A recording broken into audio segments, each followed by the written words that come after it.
Let's go cooking. আমার খুব ক্ষুধা পেয়েছে। অলিভ অয়েল দিয়ে দিলাম কিছুটা, রসুন আর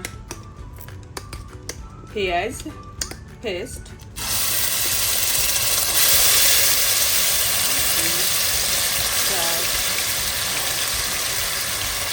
অর্ধেকটা রেখে দিলাম আমার আর একটা তরকারির জন্য।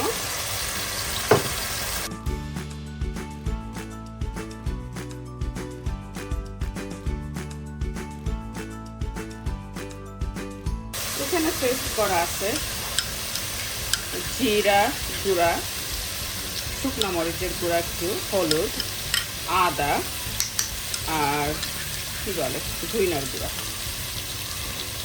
আমি বেশি একটা মশলা খাই না, এর জন্য একটু কম কম করে দেই।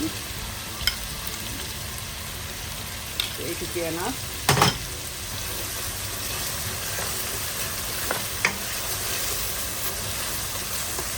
একটু পানি দেই, গরম পানি দিয়ে একটু ঢেকে রাখি মশলাটা।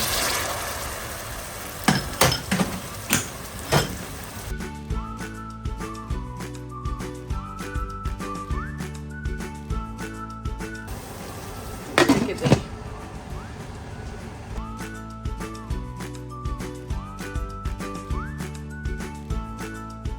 লবণ দিয়ে দিলাম, বেশি একটা দিব না, লবণে অনেক সল্টি।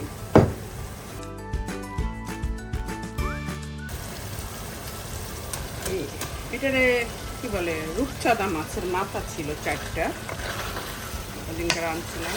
4টা মাথা দিয়ে সুন্দর কষা উঠে রেখে শসা দিয়ে রান্না করছে।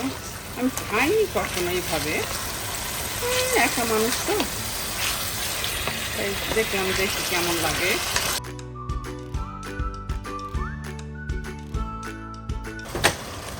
ঢেকে দিলাম। মাছের মাথাগুলো উঠাই নিলাম কিছু নিয়ে।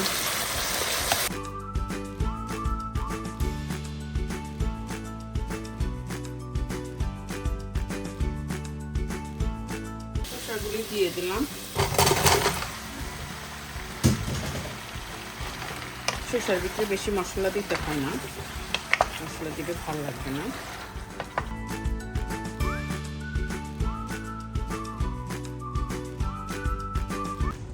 শসার কি অবস্থা,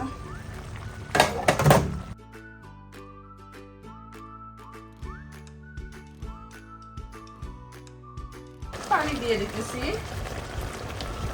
পানি দিয়ে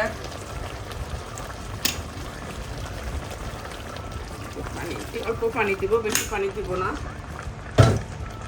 বেশি পানি দিলে পানি পানি হবে, শসা তো পানি ছাড়বে, সেটা বেশি পানি দেওয়া যাবে না।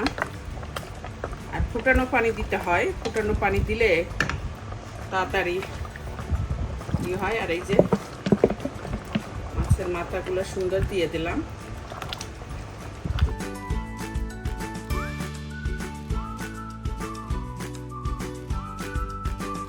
আমি অন্য চুলায় দিয়ে দিব, দিয়ে আর একটা বসায় দিব।